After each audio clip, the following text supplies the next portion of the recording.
Desde que a arte se conhece por gente, existe conflito. Seja na música com diferentes gêneros, na pintura com diferentes vanguardas, ou na literatura com diferentes estilos, essa estrutura dialética sempre está presente, sempre promovendo uma mudança que parece interminável nas formas de expressão humana, desenvolvendo formas cada vez mais complexas de arte, conquistando e perdendo fãs pelo caminho, mas também levando as barreiras do compreensível para muito além do que éramos capazes de imaginar há milhares de anos atrás. O cinema, é claro, não poderia ser diferente.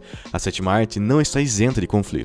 Pelo contrário, talvez seja a expressão artística que mais propicia o conflito entre diferentes estilos estéticos e narrativos, que às suas próprias maneiras transmitem mensagens, conhecimentos e sentimentos para aqueles que estão dispostos a compreendê-los. Seja através da fotografia, da atuação ou de roteiros cuidadosamente escritos, o cinema se sobressaiu porque se tornou uma fonte quase inesgotável de criatividade, ao mesmo tempo em que se tornou acessível para as massas, fazendo com que existam obras, estilos e gêneros para todas as idades, gostos e culturas. Nesse meio tempo, uma distinção começou a tomar forma, e hoje está mais inflamado do que nunca: a dicotomia entre filmes cults e blockbusters. Existem obras que transitam entre esses dois polos, que podem ter sido idealizadas de tais formas, mas que se tornaram opositoras, assim como aquelas que fogem tanto à regra que sequer podem ser classificadas. Mas de qualquer forma, em essência, é possível separar o cinema nessas duas facetas bem distintas, que apesar de nascerem da mesma arte, não poderiam ter se tornado mais diferentes e combativas. Nos primórdios da cinematografia,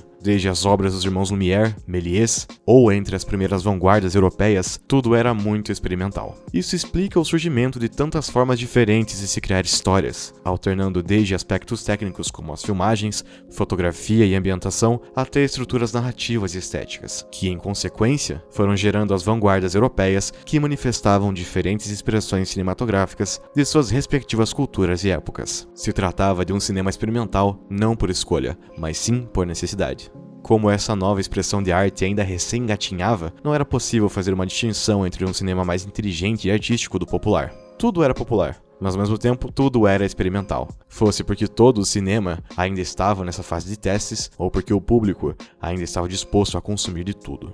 Sendo assim, uma dicotomia entre obras cultas e populares, as quais vieram a ser conhecidas como blockbusters, só viria de fato a ser forjada na década de 70, mais precisamente após o lançamento de Tubarão, de Steven Spielberg.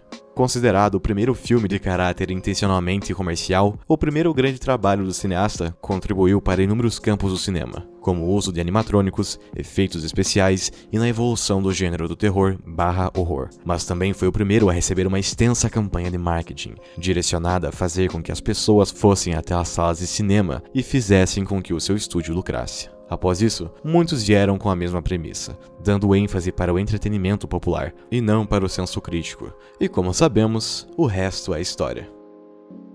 Com essa nova expressão de cinema, voltada especificamente para as massas e para um entretenimento de fácil digestão, precisou ser cunhado um conceito que explicasse o seu antônimo, e assim cunhou-se o termo cult. Derivado de cultuado, um filme cult passou a se referir quase que automaticamente a praticamente toda a obra produzida antes da década de 70, bem como obras contemporâneas que chegavam ao cinema. Ou às vezes nem isso, com um caráter mais experimental, não tão preocupados assim com números de bilheteria ou em serem entendidas, mas como expressões de arte e críticas sociais originais, manifestando as opiniões de seus diretores ou de doutrinas/questionamentos filosóficos. Com isso, fica fácil entender o porquê quase todas as obras até os anos 70 caíram nesse rótulo. Durante esse primeiro período do cinema, ainda havia muita influência do teatro e da literatura, fazendo com que regras narrativas rígidas ainda fossem impostas, pois se criava a necessidade de se contar uma história coesa e completa, com uma moral da história e um questionamento a ser respondido. Não que não exista essa mesma preocupação no cinema blockbuster, mas muitas vezes são mensagens muito mais simplórias e superficiais, que se fazem necessárias por estarem contidas em tramas que precisam ser acessíveis, porque apenas assim serão capazes de atrair o seu público-alvo, as massas. Diante disso, é intuitivo distinguir o que são filmes cults e blockbusters. Os blockbusters se tratam de obras com tramas acessíveis e números expressivos de bilheteria. Suas opositoras são filmes muitas vezes considerados ótimos por cinéfilos e críticos, mas densos e de difícil acesso, o que explica o seu status underground. Isso explica a divergência por números de bilheteria, mas a longevidade que essas obras adquirem. Por exemplo, Vingadores Ultimato foi um dos maiores sucessos da última década no gênero heróico, arrecadando mais de $1 bilhão mundialmente. Entretanto, não se houve mais teorias, discussões ou debates sobre o filme. Ele tinha uma trama pronta, que foi entregue e desvendada quase que de imediato, ou seja, um essencialmente blockbuster.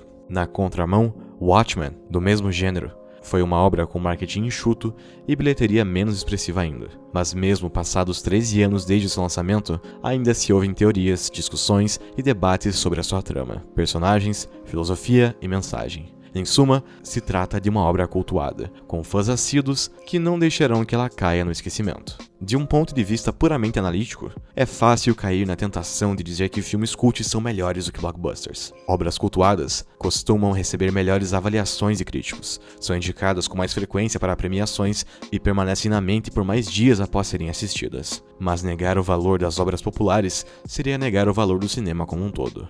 Arte e beleza são subjetivas. Por isso, é impossível afirmar objetivamente o que é melhor ou pior. Igualmente, utilizar números de bilheteria e avaliações amadoras não são bons parâmetros para considerar filmes blockbusters superiores, mas é inegável a importância dessas obras para o universo da sétima arte.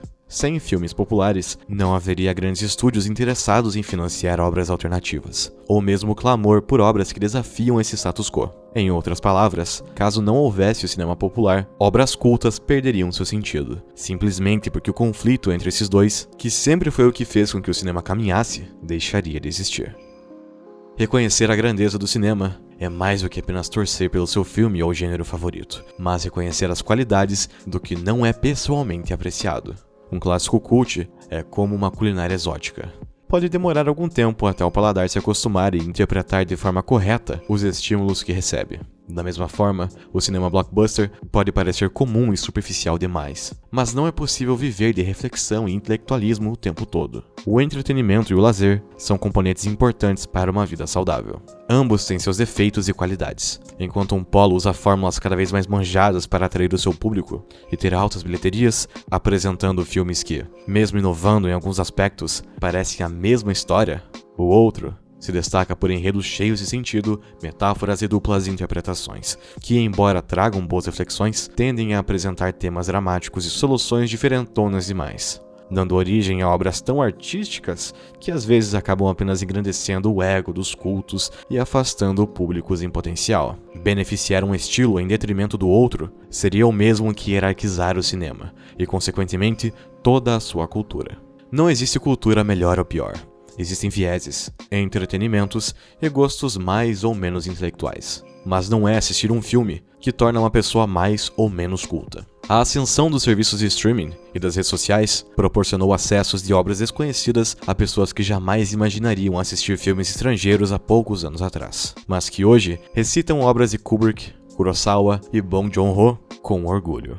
Assim, o sucesso de universos compartilhados e franquias populares fizeram com que até mesmo críticos do cinema popular se rendessem aos filmes de super-heróis, reconhecendo que existe um valor nessas obras, mesmo que ele se encontre oculto e abaixo de muitas camadas de piadas e reviravoltas. Portanto, não é possível comparar dois polos tão distintos, e que, em essência, dependem um do outro para sobreviverem. Cada um tem as suas próprias metas e particularidades, suas linguagens e públicos.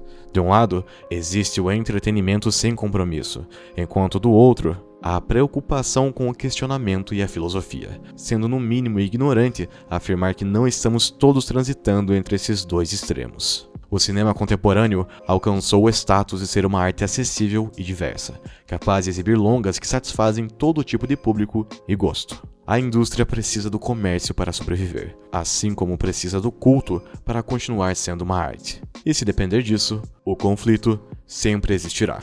Ao se tentar determinar o que é mais importante ou melhor, um clássico cult ou o mais banal dos blockbusters, nunca se alcançará uma unanimidade. Com isso, é mais fácil afirmar que ambos têm seus próprios valores e que discutir a subjetividade da arte é como chover no molhado. Cada filme dá ao público a sensação de que esse está pronto para sentir, não havendo ninguém melhor do que o próprio indivíduo para decidir o que ele quer consumir. Mas cá entre nós, não há nada melhor do que assistir um filme do Kubrick ou do Tarantino, entender metade do que foi dito e se sentir muito inteligente e culto por isso.